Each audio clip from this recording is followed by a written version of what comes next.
everybody. Welcome to this week's study group. You are more than welcome to use your cameras. I love to see everybody's face. I think I scare everybody when I do this that says we are recording this, but people like to see you too. So I've been promising for weeks and weeks. And finally, the first, I think, 8 are up on YouTube. I've got a YouTube channel. And there's some other nice little videos, and I've got 4 or 5 more training videos coming very, very soon. We're just putting the polishing touches. So I think the first 8 are up on Sandy Rogers' YouTube channel. So, and if you have trouble finding any of that stuff, let me know. I am going to put them on the website as well. So you can go back and browse, and there, some of you have paid, some of you have seen them all, some of you have paid extra. We landed on a donation between $5 and $25, depending if you wanted to kind of help somebody else cover their cost. Some of you had been paying $25 every week, so we kind of looked at about $40 a month if you're coming every week, if you can do it. If you can't, it's pay as you can learning, and I'm hoping to do more of that. I've got a new program coming up in Clean Run soon, and some of you I got to do Feet First with, which was very fun, and we invented the dry erase board. So I'm ready with that. I'm not sure if we'll need it today or not. And because it's a small group, which I love, you know, you guys, if you want to go off topic a little bit, we can. So before I start, does anybody have any questions about the article or anything about the article that maybe got you thinking about something that you're kind of hoping I would go into, or you're just here to see where the conversation takes us? Any questions? I meant that article to be very thought-provoking. The whole 4 types of cues, verbal versus physical, obstacle versus directional. So we can talk more about that, or I'll talk more about it, but that seems like, I mean, these articles are the type of things that I think about, and then I wonder, you know, how clear my students are. So let me do screen share. And now we have it. I'll get rid of that. And again, if anybody wants to use their camera, I do like actually interacting. It's what I like a little bit more about Zoom than I do the webinars, some of them. So everybody here is be consistent, be consistent, be consistent. But I think it's the single hardest part about being a good trainer. I know it's the hardest part about being a good handler. And I think that different dogs crave it more than others. And one of the things that I have come to learn is dogs that don't have a lot of energy or engagement, or a little bit reserved is the word I'm looking for. I'm not talking about dogs with severe mental impairment. Oh, that's not a funny subject. I don't know why I laughed. It's just that searching for the word there. There are dogs, you guys, that have coping skills. I mean, if you think about people and the level of coping skills, you know, I always, you know, look at soldiers and doctors in the ER and nurses in the ER, and like those people, those coping skills are trained, man. They can cope. They got blood and everything flying, life and death on the line, and their coping skills are better than mine. Mine are good, theirs are better.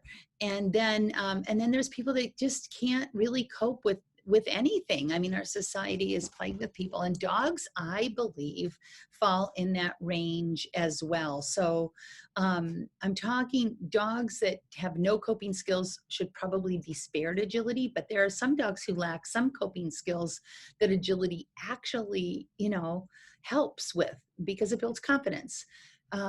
When you have more confidence, you have more coping skills. They're directly related.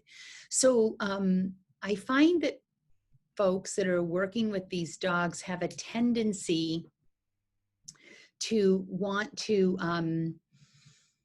the coddle is a little bit of the word, but it's more of changing, not being consistent, because they are so terrified that if the dog gets confused or if the dog struggles a little bit, that it's going to upset the apple cart, the training apple cart, and the dog is going to suffer and not be able to figure it out, and it's going to be traumatic. And I think we, as trainers, put a lot of pressure on the owners of those dogs. But what I have found is that those dogs crave consistency even more than the more resilient dogs. And when I say it like that, it kind of makes sense, doesn't it? Because those dogs, to build confidence, the easiest way to build confidence is through something to be easy. And the easiest way to learn something is for it to not constantly change. Can you imagine if we were trying to learn spelling and the spelling of the words changed all the time? Or it's like, well, you can't spell it that way, so let's just take a couple of those vowels out. And you could spell it like this, but it's never hitting the money. So whether your dog seems to be resilient, whether your dog doesn't seem to be, consistency is really important. And I find handlers struggling all of the time with when to change basically the cue. Like he doesn't understand, or he used to know it and now he doesn't, or he knows it in these circumstances but not in these circumstances. And as soon as this happens, then he doesn't seem to know. So then the handler starts to get nervous that they're on the wrong track with the cue itself. So it's like, well, I'm going to try it like this and see if he understands it better. And sometimes the shift works because other things changed too that made it clear for the dog. Maybe it was the position or the arm up or down, and the handler gets fooled. But what's really happening is that's why when I'm talking about clarity, I'm talking about creating a system of communication. All you have to do is look at it like it's a language. When you're learning German, when you're learning French, when you're learning English, yes, there's different words that have subtle differences. For sure, the language can be complex, and so can your language with your dog. I don't recommend it get too complex because then you're both in trouble, especially in the heat of the moment of handling 20 some obstacles in under a minute. I'm going for simplicity, man. Between my brain and my legs and my dog and the course, I got to have things be simple. So sometimes the details, the devil's in the details, that I'm a very detailed trainer, but it's all in the name of simplicity and consistency. So if you were trying to get a concept across in a certain language and the person was struggling with the language itself, you wouldn't switch languages. You'd break it the same, that you would keep the language the same and help the dog or the person or the student, whomever, to understand what you're trying to get across. My best example of this, I'm sure you've all heard it, is sit. You know, when you had a young dog, or even now, whenever your dog has a question about sit, no one ever changes that cue. No one ever just says, well, let me try blue or chartreuse. You know, that you stick with the word sit, and you never look at it. So if you think of all of your cues that way, and where I go to, was the cue reasonable? Do I ever change a cue? Yep. If I've ruined it to the point where it means something else. Oh, I think I can tell a story. I had a little Jack Russell named Quilly Bear, and she's a rock star. And I had two border collies, Brink and Ty. And we went to the beach all the time, like every single day. I lived in San Francisco. And I would be walking on the beach, and then I tease them and I go, are you ready? Do you wanna? And then I would always do whatever. Do you wanna go for a ride? Do you wanna go for a walk? But when we were at the beach, you know what it was. Do you wanna go for a swim? So go for a swim is like the biggest punchline in the universe for my dogs. So we were at the beach, and I said, go for a swim, and the border collies ran, and the Jack Russell ran after, like you guys, this is thousands of times. This is every day. And when Tybo ran, Brink wouldn't allow it, but when Tybo ran, Quilly Bear would try to bite at his front legs, and it was obnoxious. And I don't know if you've ever heard me say this before, but I learned in a seminar once that you cannot get rid of unwanted behaviors that you secretly think are cute. You never train them away. And I thought Tybo was holding his own, so I didn't do anything about it. I would just run and they'd run and they'd all run to the ocean like they wanted to go to a swim, and Quilly Bear be trying to bite Tybo's legs. And one day, I don't even remember what it was, but we were at home and I was maybe telling somebody how they act, or I was curious, as I may have been reading something about cues out of context or something and wanted to see what they would do. And I said, I did the whole rev up, you wanna, who wants to, and they're all barking and running around. And I yelled, go for a swim. And Quill ran off she was spinning around on the couch and dove off and ran over and bit Tybo's leg like hard. So go for a spin or go for a swim. Go for a bite is what it turned into. So if you have, that is the time where I would change a cue, when it literally, for sure, not a misunderstanding, not a little fluke, not a didn't do it that time or didn't do it because something's different. A complete the thing now means something else. Quizzleberry, my puppy, I'm doing a rap cue around a stanchion, and he was real barky there for a while. And same thing. I asked him, does dig, dig, dig mean bark, bark, bark? And he said, yes, yes, yes. Because I said, dig, dig, dig in the living room, and he started barking. So I will change that cue because it truly means something else. So did you take the test? Yes. Good. Thanks. What'd you think of it? Did you have any struggles, you guys? It was a lot of self-reflection on, I really don't know a lot of these things and I'm not very consistent. So cool. Anybody else got anything to say about the test?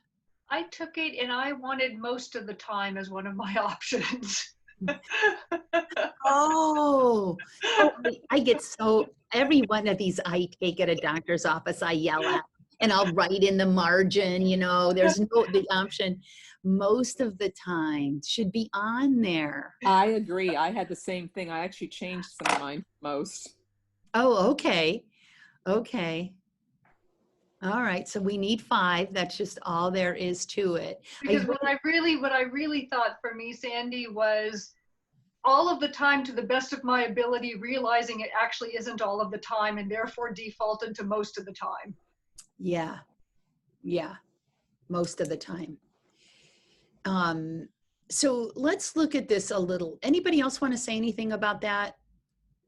Their experience of doing the test?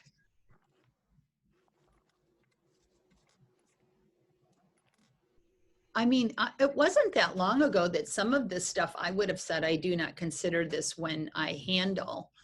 And I can't imagine that very many people brand new to the sport, the test isn't designed to that it could go on and on and on. And how the real question is how critical is it all? And it depends on your dog, you guys. There are zillions of successful agility dogs that, combining all the stuff, their owners are getting it half right, because the half they get right is consistent. And what I want to do is have a kind and gentle way of communicating with my dog. So I take this, you guys, I'm not being consistent because I want to win. I want to win. Do not get me wrong. I want to win anytime I can. But the point of being consistent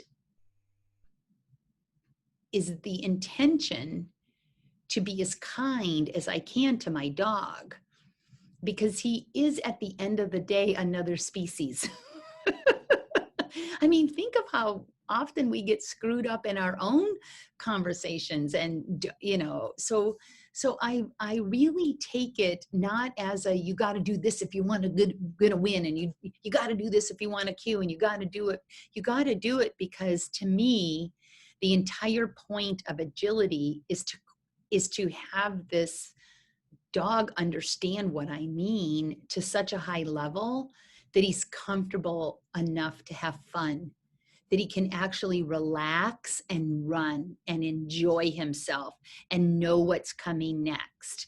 I want my dog to have the same experience anytime I'm, communicating with somebody that's really understanding me. That experience of, I gotcha, timing was perfect. And I always equate that to being a backseat driver in a car. We all have had the experience of every level of the person telling you where to go, being fabulous at it, and really not being very good at all, mainly men. We're all women, we can joke a little bit. So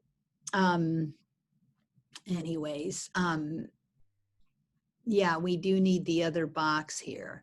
So the 4 cues are obstacle, directional, verbal, and physical. So how often are they more than one?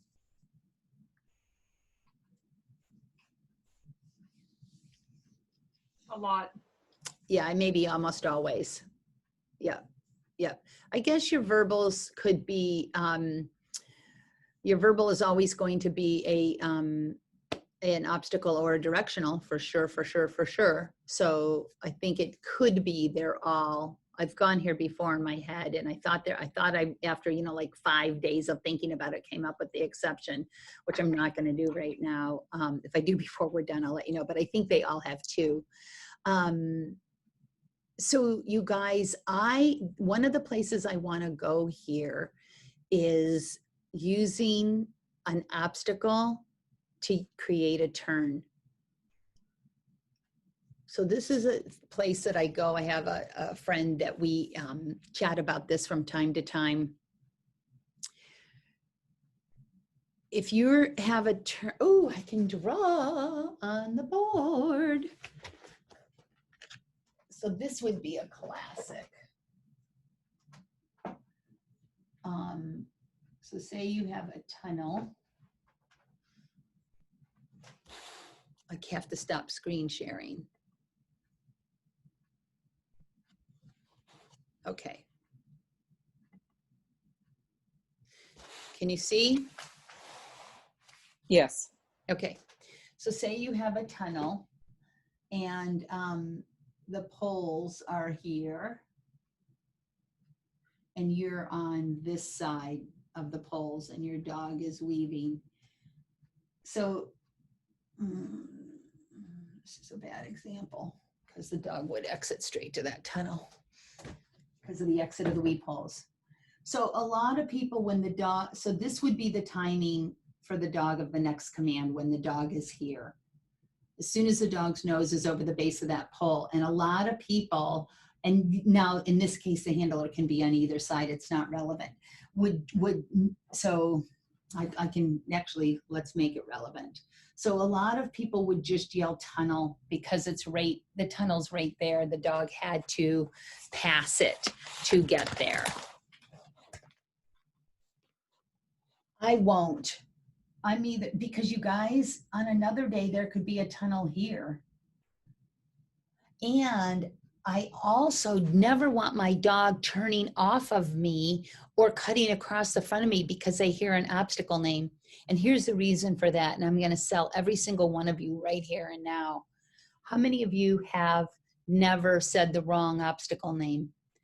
You've never said tire when it's or jump when it's a tire, or tire when it's a jump. And that's a good one for consistency too. And, or you've, just yelled scramble when they're running at the tunnel, or tunnel when they're running at the A-frame. There's nobody that in 25 years that hasn't said, oh, I've never, ever done that. So if any old noun will do, that's what Nancy Guys always used to say, then technically when the dog hears an obstacle, if it means he can turn off of you and take it, because so many other times when he took what he was headed for or was closest to him, that's the thing about passing obstacles, then you've got a dog that says, oh, it's okay for me to turn when I hear an obstacle name. So if you believe any old noun will do, that you can say the wrong obstacle and the dog will take the obstacle you meant, then you cannot use obstacle names to turn the dog ever. So I would say here or come, or I wouldn't say Fido because I don't need the dog to look at me. If I was here, it would be come tunnel or here tunnel. And if I was on this side, it would be left tunnel. And if I wanted that tunnel, it would be go on tunnel. So that's combining a directional. So the dog's name is a directional cue. You're only going to say the dog's name if you want their head to turn and for them to look at you. Come is a directional cue. Here is a directional cue. Left, right, hook, turn. Those are all directional cues. The obstacles are tunnel, scramble, whatever word you use for your contact obstacles, whatever word you use for your jump. Let's talk about that for a second, since we're talking about the inconsistent. Any questions about that? No. Okay, so we're talking about using directionals for turns, obstacles. The other way to think of it, you guys, is you say an obstacle when the dog is looking at it. So if you've got a super fast dog, there's courses where I'm never saying an obstacle. It's just out, here, go, because he's on it. The directional told him what to do. Here's one more on this. Classic. Here's the dog walk, and here's the tunnel going under the dog walk, and the clever judge has made it so the dog is here and you're on this side. I would not say tunnel because that's a hard left turn, and again there could be a tunnel here. So if I've trained the dog that he can turn, now my position is relevant. If I wanted this tunnel, I would be up here. But again, if I say here tunnel, and he's like, oh, there's one right here, and he hears that word tunnel, and I let him in the past turn off of me to take them, I'm going to be in trouble in that situation. This is not that uncommon. So I would say left and get the tunnel too. I would not have to say tunnel. He would go left and be in the tunnel. It's right there. Let's talk about what we call our jumps. So for years, I had my students pick a word to call this. Jump, hop, over were the common ones. Those are the common ones. So now I rarely use I would call that a generic jump cue, because I am either telling the dog to go straight, to do a big turn that way, to do a big turn that way, to do a tight turn that way, or a tight turn that way. So that's four things that I call it. Oh, sorry. Backside.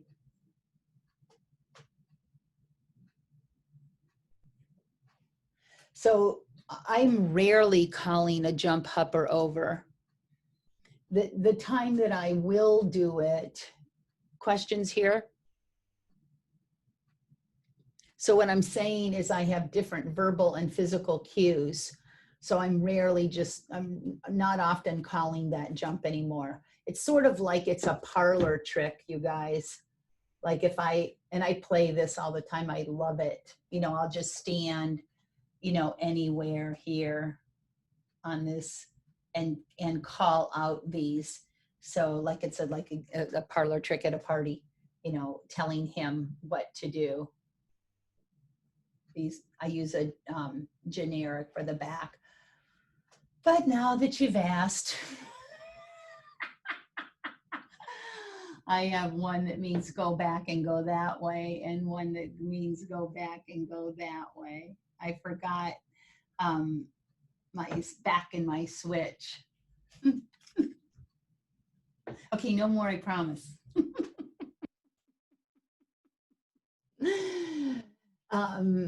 Do you need this many to get through novice? No, you do not. This is something that you need a couple of them to have your dog stay sane through masters. And then they're real fun to train if you just dig training and you want your partner to have as much information as possible. The time I would say jump is like a classic one is a kind of an arc pinwheely thing. And this jump is, so say the dog is going in this direction and maybe I don't want to go all the way in. So I don't have it's a bit of a turn. It's not perfectly straight. It's not tight. So I would just say go jump, especially if I had, maybe there was another jump here and I needed a big, or maybe there'd be a teeter here. I could say, go jump. So he's looking for a jump and not, not the teeter. That would be out, a directional and an obstacle. If I was over here, and depending on the approach to this jump, so you guys, when I'm walking a course, and this is what I love when I'm teaching my students in classes, we'll be walking a course and we'll be saying, well, what would the word, if you're going to speak, you might as well say the most significantly appropriate thing. But a turn has 360 degrees on it. So we're not going to have 360 commands. So sometimes it's round pegs in square holes. Can you guys see that board okay? Does that work? Yeah, I can see it. Okay. So that's getting really clear. You can see that I had to really think all this stuff out, is because sometimes it doesn't fit perfectly, the verbal and the physical. Sometimes your physical is actually lying. So the other day we had set up, I'll draw again here. The other day, because it's fun and I like it. The other day we had set up, I forgot what I was going to draw. It was an A-frame. Oh, I know what it was. And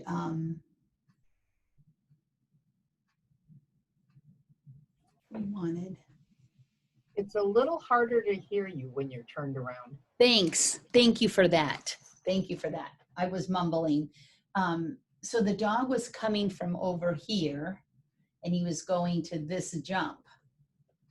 And there was absolutely no way. So the information zone for the dog is down here. And there was, and this is too close to the jump. I really need to draw that down here. And there was no, so the path to the A-frame is here. And there was no way, now we played with it, we SERPed it, but what we were trying to do, so there was no way, we were trying to do a forced front on this side. The course then went like this. So there was absolutely, if you wanted to do that forced front on that side, there was no way possible to not be cueing the airplane, to not be cueing the A-frame with your lane and your line. When the dog was here in the information zone, when the dog's in the information zone, that's when he's being promised consistent information, consistent cues. But the lane cue and the line cue, how important are they?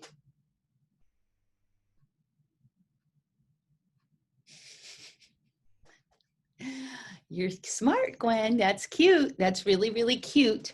I hope everybody has gallery view on. So Gwen's going, nah, they're not important. And she knows I'm going to say, they're everything. It's everything.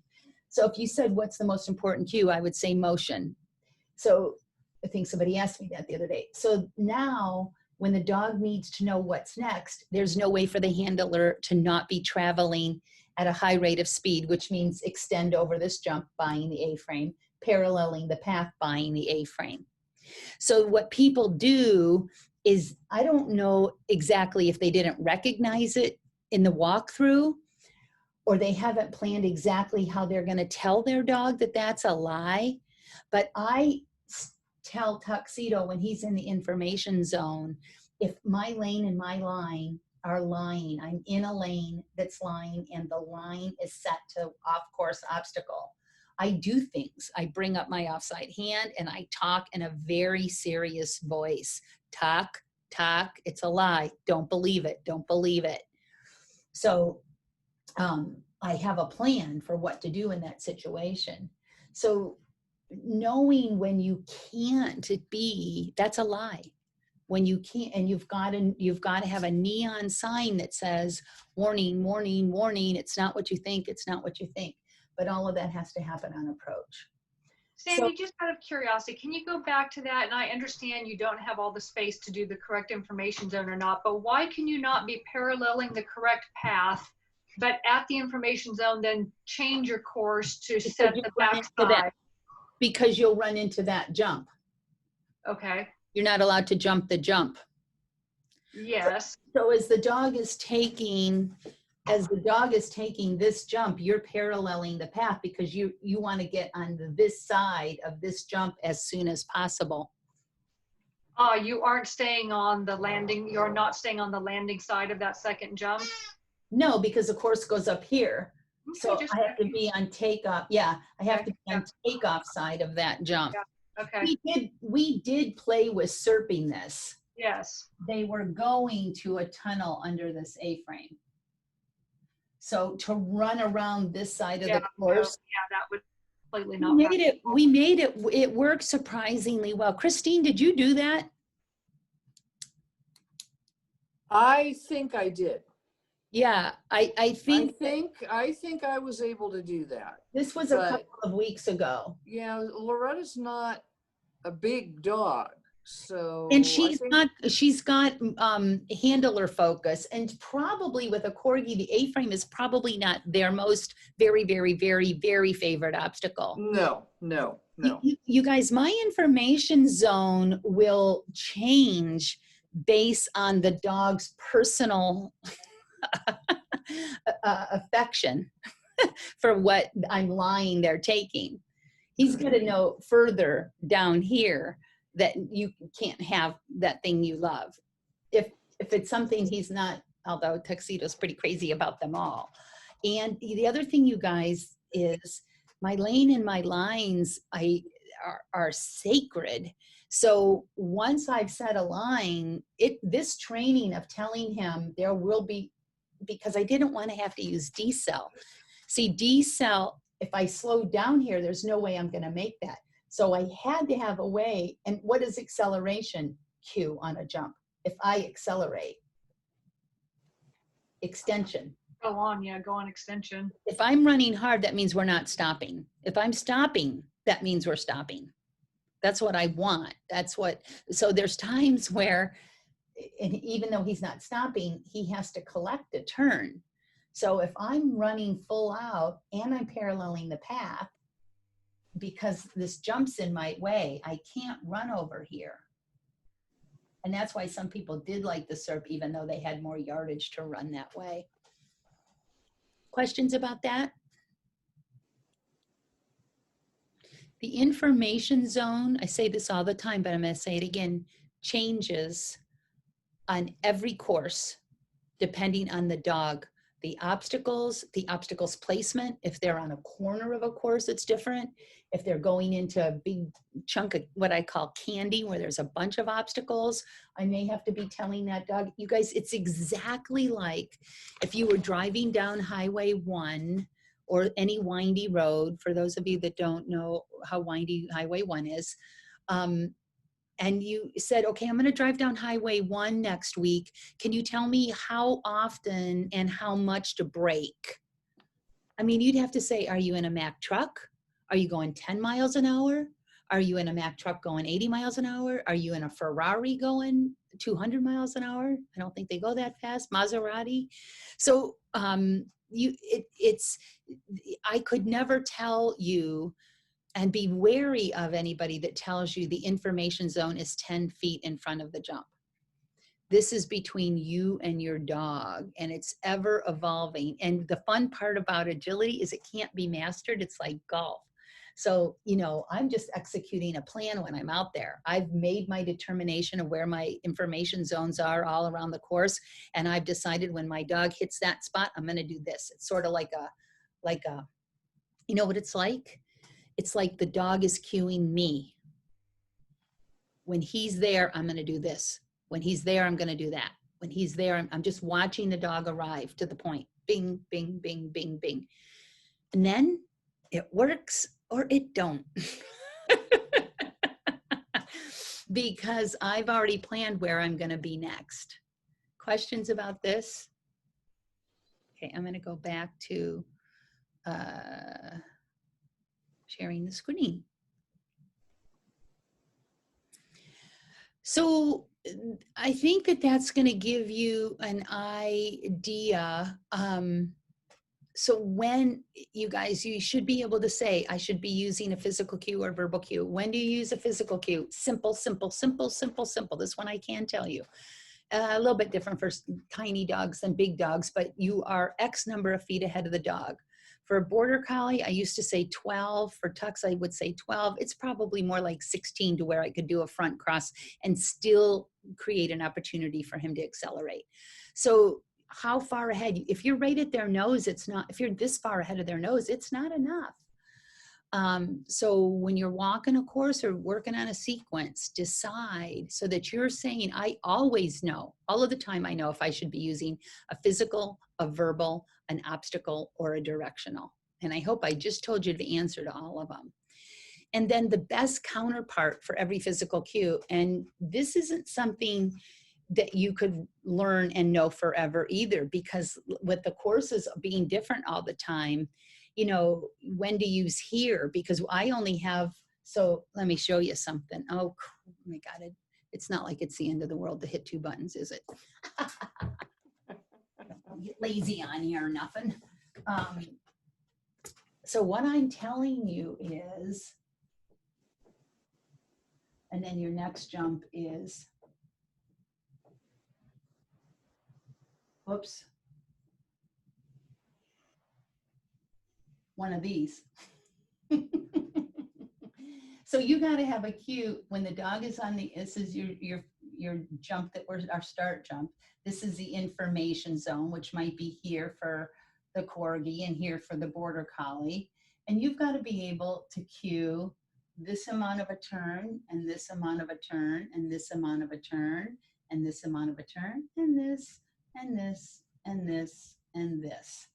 So all I have is, and that's the refusal line. I have a cue that means take the bar and immediately the refusal line, which might work for these 2 jumps, maybe this jump, because that's pretty, the amount of collection that the dog has to start doing is about the same. You should know, can you hear me? I had my back to you. Okay, so some trainers just want this wrap cue to be to here, but for me, the amount of collection is still extreme for all of these. But then this is just, you know, a gentle here or a gentle come when the dog is over here. Well, some people, if they say, for one, if they can't say here or come in a gentle way, it always comes out, blah! You know, it could pull the dog off one of these 2 jumps. So I don't want a verbal cue, all these. So, so sometimes when I'm walking a course with a client, we'll be talking about, you know, will this be a go on? Or would this maybe, with this jump is probably a go on, but depending also where they're coming from. If they're coming from the table and they're stopped, they may need this to be a go on as well. So there has to be, there's no way around it being a bit nebulous. Questions? Could it be so so let's go back to screen share. How did so much time go by already? I'm consistent with my verbal cues, so same thing. Rate yourself to determine how consistent you are with your obstacles. So that's all 4 of them, your directions, your obstacles. And then do you know how much ongoing maintenance your dog would like to get? Clever phrasing, don't you think? In order to remain fluent with the cues you need. I know how much my dog needs maintenance for all of my cues, most of my cues, some of my cues, I don't think about it. So the reason that was written like that is, I mean, in any given day, you guys, you gotta sometimes stop and think. It's not just when they don't work. It's that one, you know what it is? It's the ones that were hard for the dog to learn. Like I was I started to, when I changed that 5 to a 7 because I decided, there's the refusal line. On my back sides, I used to, so on a backside, you guys, you either want the dog to do this. Oops.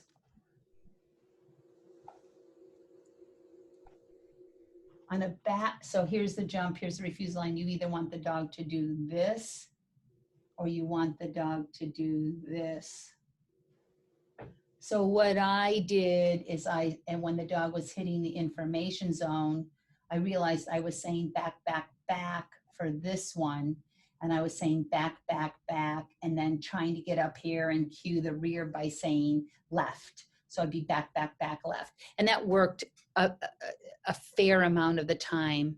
But it was determined by where I was. And I wanted to be able to get it from back here because sometimes that's where I'm at, no matter where I want to be.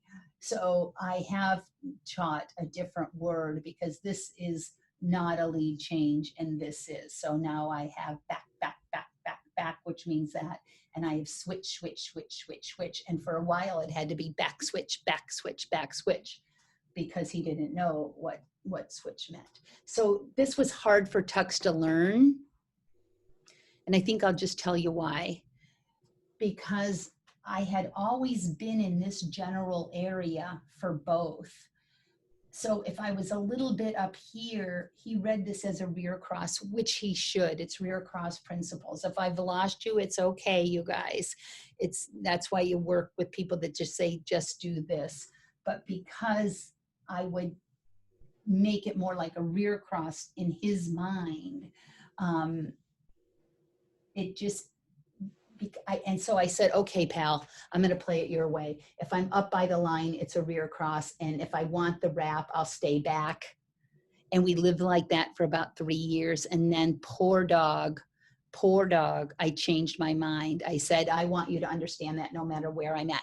So this was a really difficult for him. So I have to keep has to have more maintenance on it, because when you make a change like that, when your dogs are stressed, they'll revert back to their original behavior. Did you know that? Their original training, I should say. So when you change a cue, boy howdy, do not do it willy-nilly. I avoid changing cues at all costs. Like I said, I'm only going to do it if the dog is completely learned. It means bite the leg of your friend instead of going swimming. Now these physical cues parts, this part here, this is controversial stuff because we could argue, and believe me, I got some feisty students. I got me some feisty students that like to debate this stuff all day. And guess what? I'm more than happy to. I could debate all this stuff all day long because I've discovered what it is for me. And every once in a while they can convince me, but not about their arms. Because if you are going to say, I'm giving you signals you can't see, that my arm flat down to my body means get to me, stick to me, stay on me, then up's gotta mean something, and lack of the other has got to, by virtue of learning, mean something. So if you have made the consistent commitment, if you married that little dog and said, I promise to be consistent till death do us part, then you got to decide if you're going to run with your arms up. And I've debated this with other pros that are like, I'm not running with my arms up. And I say, then you're not going to have the flexibility in lanes that I have. And you're not going to have the tightness to my leg that I have. And then the argument would be back. See, I can hold both sides of the conversation. The argument would be back. Well, I want my arm down to mean stick to me. But if you're not getting any arm information, that should mean stay way over there. So now, you guys, that Do I ever just pump my arms? Sure. Anytime I don't mean, I'm giving you signals you can't see. Anytime I don't mean out, or anytime I don't mean stick to me, I can just pump my arms. So that's why I consider if my arms are up, down, neutral, or pumping. Your shoulders, hopefully you can make your arms, your hips, your feet do different things, but I kind of like to have my body like it's rebarb from my shoulders straight down. So I'm, like a Weebles wobble, so I can completely rotate.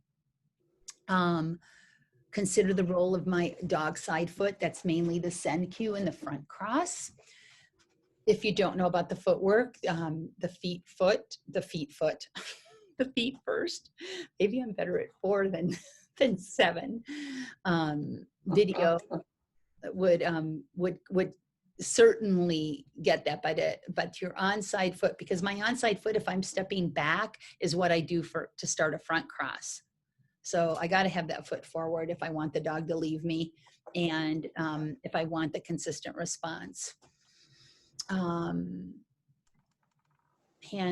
open or closed or just neutral. So if I'm just indicating, my hand is just kind of in a neutral position. Closed fist is get to this fist. There's cookies in it. They learn this when they're 8 weeks old. So this is an easy one. Do I maintain it? Sure. There's times where I'll shake my fist at the dogs and have them come to me. Open. If I'm going to open my hand, I might as well open it. And I have told some of you, we've talked about, I did an experiment in one of my classes, and we were playing with it, and we were being the dog on the start line. And it was like, it was more than I even thought. Significant.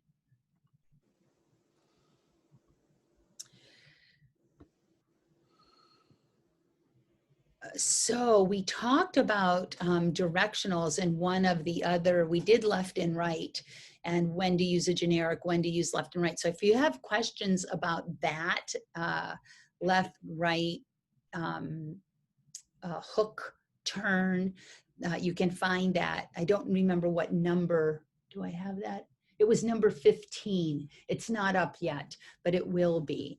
And then obstacle words. One thing I would say about that is I've experimented with some of my students about whether or not they need 2 verbals for their contact obstacles. Any thoughts on that? You know what I mean about which 2 verbals? I was just going to ask, what do you mean by that? Anybody?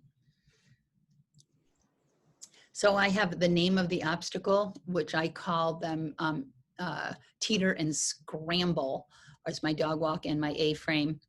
Some people say walk it, and then the end behavior. So you'll hear people say climb it, hit it, climb the A-frame, hit the target, touch or target for 2 on, 2 off.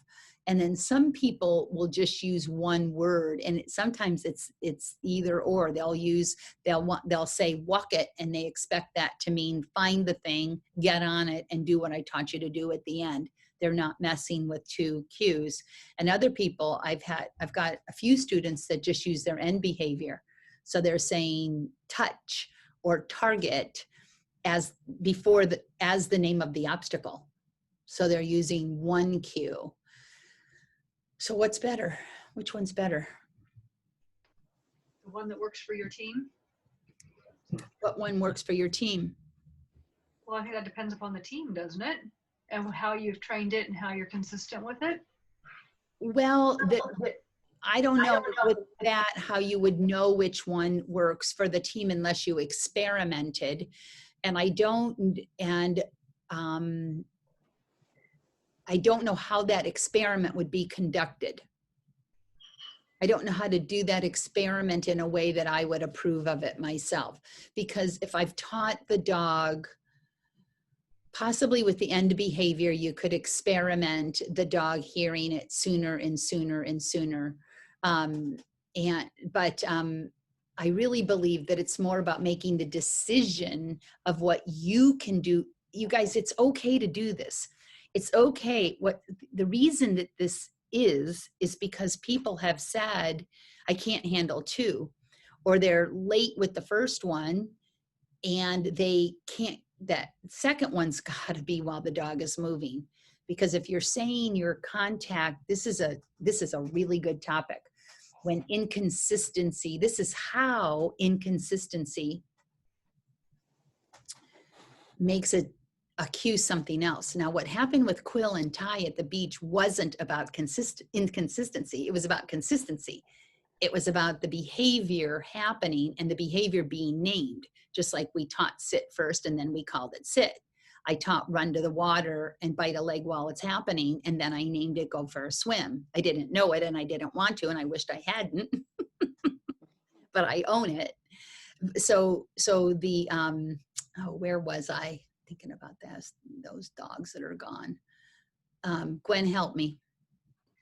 We were talking about whether you're using one word or two for your obstacles. So are you naming Well, it? talking about the consistency. I was talking about the consistency of that end word. So the middle, when the dog hits the middle of the dog walk, for example, and he's fully running, that's when you want him to hear that contact word. And this is about the stopping word if you're doing 2 on 2 off, or the running word if you've trained a word that means hit a place as you're running on that contact. Because especially on the 2 on 2 off, if you say it late and that dog has started to slow down in order to stop, I mean, he can slam into it and go fast, which is ideal, but he still has to brake to keep, I mean, he accelerates or he brakes, right?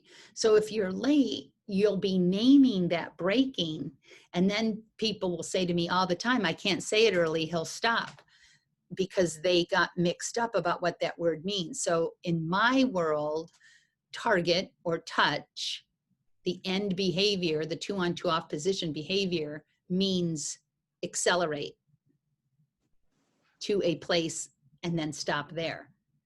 But so I'll say to people all the time, what is your stop? Does it mean stop or go? And they'll go, it means stop. It means go to the place. It's like a go on in obedience. So just getting clear on that. So if you're late and you're saying it as the dog is braking, then every time the dog hears it, he's going to learn that word means slow down. So that is a sticky one. And that could be a command that's changed, but I would far rather, because most of the dogs have the destination, they just start slowing down. I'd rather that cue be cleaned up, because again, when handlers and dogs are stressed, they often go back to the original thing that they taught. Questions on that? So I'm not saying one is better. I'm saying I like to have both, and I'll tell you why. I'll always train both, because I go find that thing in the case of a discrimination. So if I've got that A-frame tunnel that we had a minute ago, I need the dog to go find the thing. And I only use my touch command if the dog is in a very heightened state of arousal. So because I don't use it all the time, when the dog is in a heightened state of arousal and I'm a little bit worried about him losing his ability to listen, then I can pull that secret weapon target word out. And that comes from my obedience background, kind of having the dog trained to stop automatically, but having a reminder. Sometimes you guys, the dog walk is like the last obstacle, or it's right after a tunnel and the dogs are just in a different state of mind, or long day, hot day, something like that, where I just feel, or maybe I haven't done my maintenance. If I went to the trial and I didn't get my maintenance training done, he's going to need my help remembering his job. And that's my job to know when he's going to need more help and when he isn't. That's a fair thing. Questions? Get a clue about your cues? I found that interesting. I'm newer to the sport, and I just had assumed that as dogs and handlers got more experience, that the dogs knew that they just needed to hit that spot.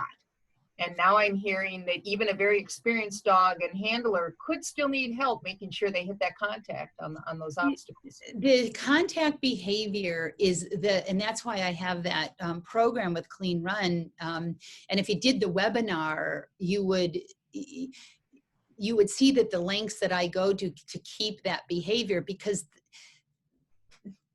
you got to think in terms of rewarding for the dog. So there's self-rewarding behaviors. Running is self-rewarding. That's why dogs love agility. That's why people love agility, because their dogs love agility, because the dogs love running. They don't want to stop. They don't want to do a stay in the middle. Okay, let's run and fight. Now freeze. So that is one of the very first behaviors that the dog will ask when I'm this excited. Come on, do I have, are you sure? Like, you know, what if I just, the dog asks a million questions. Could I just slow down a little? What if I hit, you know, what if I come this far and then go? What?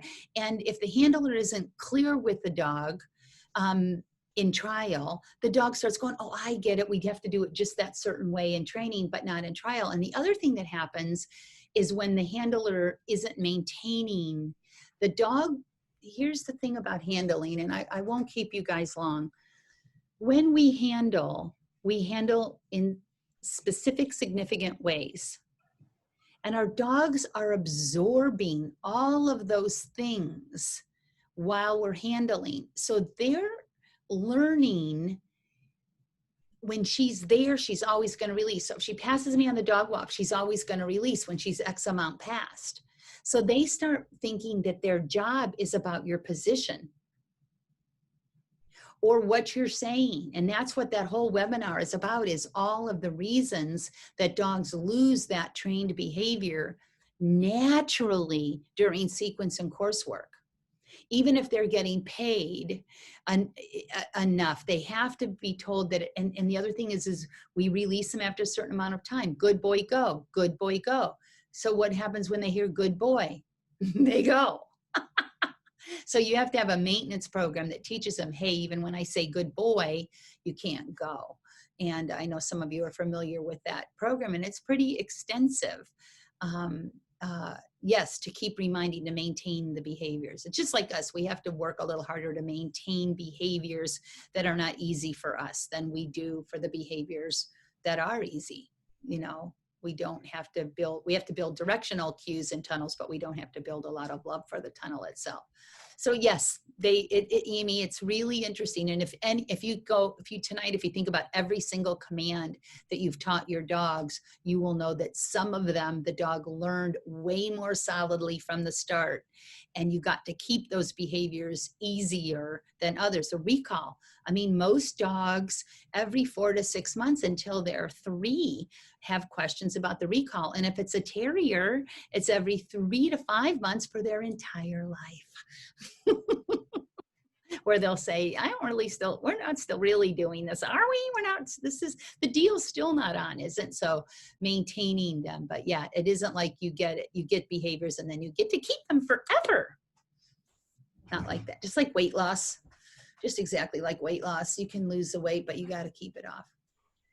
Well, the other thing I'll add, Sandy, just because it always fascinates me is, of course, if you do get to competition, since you're newer to the sport, is, you know, now you have cortisol, now you have adrenaline, you're essentially putting yourself into an artificial flight or fight, which means that your brain doesn't process rational thought as well. Well, the dog's brain does the same thing. So having those trained behaviors for this is what I tell you to do, as opposed to lose your brain and just go do what you want to do, is so critical, which is why that maintenance stuff is just so good for getting that muscle memory and think about what I'm doing, think about what I'm doing. This is the pattern.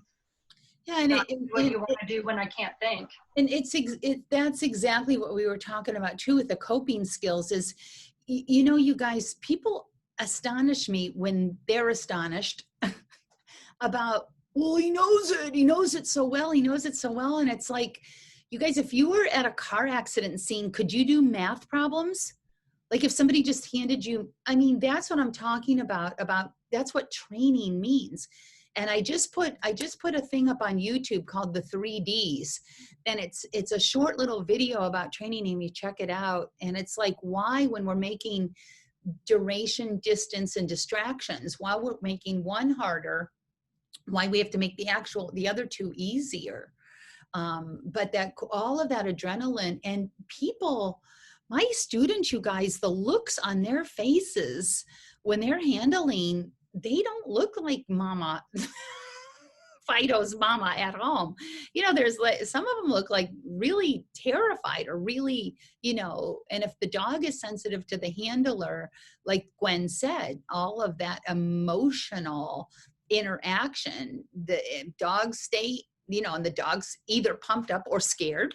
You know, the trial is hairy. There's a lot going on. It is a very specific environment that does things to dogs and people, all kinds of things. I have seen it all. So if you could say, I know how to do whatever your specialty is, you can do it under fire better than somebody else. But if it is a weaker or a less desirable thing, or something you haven't done in a long time, you know, I mean, just, it's so easy for me to see why behavior is easy or difficult or maintained or not. And if you just think about yourself, like I'm always saying to people, are you more comfortable naked in the shower or at the grocery store? You know, it's like, well, he was fine, you know, well, okay, he's not fine here, he's fine there. Like, you're fine here and not fine there. Why can they, if you just think, put it yourself in their shoes.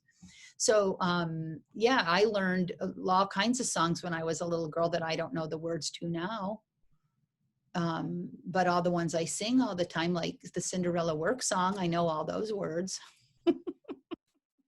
All right, too much information. Thank you so much for coming, and check out the YouTube.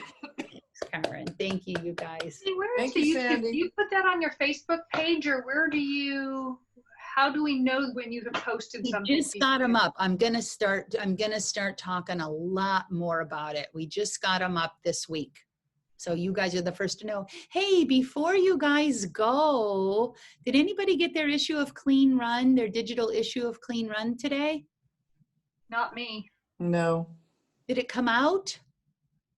I I don't, don't I didn't get notice today anyway, so to me it has not come out. No, because I don't think I usually get it until September.